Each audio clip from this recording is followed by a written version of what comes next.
Hello out there, and today's video is going to be just a little bit different because while we're talking about budget knives, it's not going to be about any one particular model and it's not going to be a top 5 list of the best budget knives.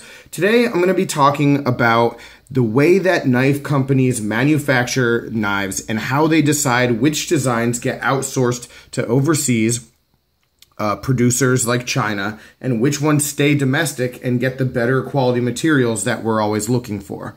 You know, and this is a topic that's been bouncing around my head for a while, and every time I do a review, specifically on a Kershaw budget knife, because it seems like they're the company that that does this the most. But every time I do a review on a Kershaw, I get a bunch of comments, especially like in this Flourish review that I did recently, even the Weston one, every single one of them. People are saying, man, that's a really cool looking knife, great design, wish we had it in better materials. Or wish they made it in the United States. Or I wish the steel was upgraded. Or I wish we had a better G10 instead of that fake stuff. You know, I get those comments all the time, and I feel that way myself all the time. You know, I really wish that some of these designs, the really good quality ones like this Weston, would have gotten a more high-end treatment. I personally would be willing to pay the extra money for that. Now, understandably, there's a huge debate to be had in terms of why budget knives are created at all, because certainly they do make the knife world a whole lot more accessible, and there are some really good things, but I've always been curious as to like how knife companies decide which designs just get thrown to China and which ones stay here, and that thought process, how that's decided. And somewhat recently, I started correlating that process in my mind with the way that movie studios decide which scripts get made into movies and how they assign budgets to those. And it's all just something that I've imagined. You know, I don't have any kind of business degree or any great business background. You know, I just have my my speculation and my ideas as to the way that I think things go. And by thinking of it in terms of a movie making studio, a film studio, I was sort of able to come to what I think is an understanding of how the process works. So that's what today's video is going to be. I'm just going to share that process with you guys. Like I said, really might not be for everyone, but if you do want that kind of insight as to the way that I look at things and why I really think that Kershaw is not going to stop with the process that they have, they're not going to change their system anytime soon. If you keep watching, you'll find out why. So for the purposes of this video, from here on out, I'm really going to be talking about movies. Obviously, there is that correlation, that parallel where we will really be talking about Kershaw knives. But when we're talking about this process, this system, I am going to be doing it through the scenario of being like a movie executive, all right, and having a budget. So let's just start with that. So we are a CEO, a decision maker at a film studio. Our budget for the year is $100 million, and I picked that number not because it's realistic for a movie studio, but because it's round and it'll be easy to work with. So, our budget's $100 million. We have to make as many movies as we can and make as much money as we can with that. So our 3 goals as a movie studio: number 1, we have to be profitable with our $100 million. We have to make that money back and then some. Number 2, we want to make the best quality films that we can with that money. Absolutely. And number 3, we have a whole bunch of really good ideas. Some really good scripts, and we want to get as many of those made this year as we possibly can. Those are our 3 priorities. How we balance them is very important. And how we balance them is probably the biggest argument point between us and maybe the people who watch our movies. But we'll get back to that. We have our $100 million. There are a number of ways that we could spend it. Can't go through all the ways, but I'll cover 2 of them. 2 or 3. One of them is we have 4 movies. We put out 4 movies in the year. Each one costs $25 million to make. Probably make a pretty good movie for $25 million. Might be able to get some decent directors. And again, these numbers are not accurate to what movies actually cost to make. But for $25 million, 4 movies, we're taking a lot of risk. We're only putting out 4 products. If one of them bombs, we're screwed. Because then these other 3 have to make back what this one lost, plus get all that $100 million back and make us profitable. Not really a good recipe for financial success. Taking a lot of risk. Also, we run the risk of not using some of the really good ideas that we had. We're only making 4 products. So that's not going to work. So that's one extreme. The other extreme is making a whole bunch of budget movies and no $25 million movies. $25 million movies. We get our ideas out there, but then we run the risk of not really putting as much money into any of our scripts as we could. And so maybe the product quality just isn't as good as it could be. So we have to find a balance. And the balance is the most difficult thing to do. How are we going to balance that money? You know, how are we going to decide to spend that $100 million? We could go even, you know, 2 $25 million movies and then 10 of the cheaper ones. Could do any number of things. But let's just go this way. We're going to make one $25 million movie. And then we're going to do 15 $5 million movies. We'll just clump those all together. That gets us our $100 million. And what does that afford us? What are we able to do with that? Well, one, whatever our home run ideas, whatever our excellent script, the best script that we have, we put the most money into, we know we're going to get a return on that, we're good to go. And then having a variety over here of $5 million movies, we can get a whole bunch of other movies out. Sure, we didn't spend that much money on them, but hopefully we can still create a pretty good product on most of them. And then let's say this one, and this one, and this one, and this one, even if 4 or 5 of them bomb, one, they didn't lose that much money. If 4 of them bomb, you're still losing less money than if one of these bombs. So the risk is really low. And then furthermore, the reward is so high. Because in order to be profitable, you just got to make $6 million back. It's nothing. Right? And you always run that chance that you're going to have a home run. You always run that chance that something really good is going to be made and something good is going to come out of a very inexpensive package. And it's going to really catch on with people. And one of these movies that is a home run can make back the production cost for a ton of these other ones.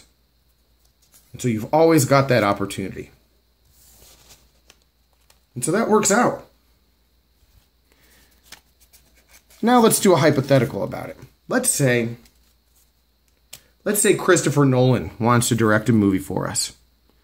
And for maybe people more from my generation, we'll use Spielberg. All right, so Christopher Nolan or Steven Spielberg, whoever the hot director is at the time, wants to direct a movie for us. And they're going to bring in DiCaprio and Tom Cruise or Christian Bale, whoever, someone big to be in the movie. But we want to give them the $25 million movie, right? We're going to invest everything we can into making that the best movie possible, right? What if we don't? What if we know that the Christian Bale, Christopher Nolan movie is going to make money? And what if we can find a way to make that movie a $5 million movie? Everyone's going to see it. All you need is the name Christopher Nolan, and people are going to go watch that movie. I would go watch that movie. And so let's try to make that one as cheap as we can, still make it as good as we can, a good quality product, but let's make it as cheap as we can and try to really get a huge return. Because if we can get a massive return, then the proceeds from this, can pay for everything. And that movie is what I call the Kershaw Cryo. It's exactly what that knife did. The Kershaw Cryo, a budget knife made from a famous designer who's just been completely trending and a hot commodity in Rick Hinderer. They could have easily made that design, a USA-made one. They already had 0 tolerances. But they outsourced it, made it cheap, made it accessible, and made a ton of money on that. Back to movies. So now, we have our $5 million Christopher Nolan home run. Home run. And that just sets the stage for the entire year. All that's paid for Did some of these do well too and add to the proceeds and our profit? Great. Did some of them bomb? Fine. This is our golden ticket. Now, we can afford to make another one of these. Because the next year that comes along, we've made so much money that our budget goes up. So now we've got two $25 million movies that we can make, in addition to all of our $5 million movies that we're going to make. And not only that, this $5 million Christopher Nolan one is going to get a sequel. But you want to know what? All the work's already done. We don't have to do much to it anymore. That $5 million movie, it only cost $3 million to make now. So we're saving a little bit of money there. And so we're going to keep doing that. You know, we're going to come out with a Christopher Nolan Part 2. Kershaw Cryo 2, by the way. You know, Christopher Nolan movie, the sequel. And it's going to be even cheaper to make and make almost as much money. And we're going to come out with bunches of sequels. And that's going to just keep giving us the opportunity to get more of the great designs that we have out there for people. And it's going to make our corporation happy because we're making a whole lot more money. And in the long run, while some people might not agree with it, it does foster more creativity. Now, the balance between the $25 million and the $5 million movie, maybe it's not there. Maybe it's not what some of the consumers would like. Maybe some of the moviegoers walk out of our movies thinking, man, they could have spent a little bit more money on this movie, but at least we got the opportunity to see it. And maybe there's some people who just flat out hate it. And that makes sense. There's going to be that balance, because the balance between the $25 million and the $5 million movie is always going to be a hard one to achieve. And we have three things to do. One, we have to make a profit. Two, we have to make the best quality movie that we can. And three, well, we want to make as many movies as possible. And we're doing all that. We fall short sometimes, but we also hit home runs. And that's sort of the way that it is, you know? And then sometimes this $25 million movie, which for now we're going to call the Kershaw Dividend, becomes a home run. And then we make a secondary one that only costs $20 million. And so proceeds and profits just continue to go up and up and up. And then the more sequels and variations to our $25 million movies we have, those just get cheaper and cheaper, and we get more $20 million movies out there. So bring it back to knives, guys. That's sort of the way that I see it. I think that Kershaw has this system where their budget knives are profitable. And when they're not profitable, they're not that bad. It's not a bad loss. And some of them are so profitable, ones like the Cryo, that it just feeds into the idea that they can do really good things. And instead of changing what they're doing with the overseas knives, they want to perfect it. All right, so they want to get better at it.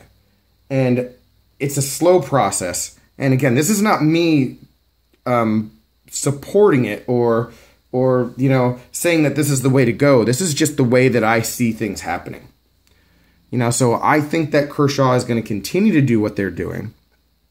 And hopefully we'll keep getting every now and then a really decent, high quality overseas knife. And then maybe they'll throw us a couple more bones if those are really really profitable and popular. I'd like to see a whole lot more of it from them, to be honest. We know they can make a good knife. And it's very frustrating when you know that and you don't get as many good knives as you think you should. And so anyone who feels me on that, yeah, just know, I get it. But there are some really good budget knives out there. And the balance is always the thing that needs to be reevaluated. So, I don't know, that's just sort of my take on it. You know, I look at it from the movie studio perspective because I see how, like, all the different wheels are turning. And I think that that's gotta be the mindset. If I'm wrong, if you know any more than I do, your comments, obviously, I'm expecting them to be a little bit little bit different for this video, so let me know about all that. But any other questions, comments, complaints, suggestions, your take on the whole scenario, what you would like Kershaw to do, any of it, let me know. Let's start the discussion and see where all that goes. All right, guys? Thanks very much for watching. Take care, and I will talk with you soon. Have a good one.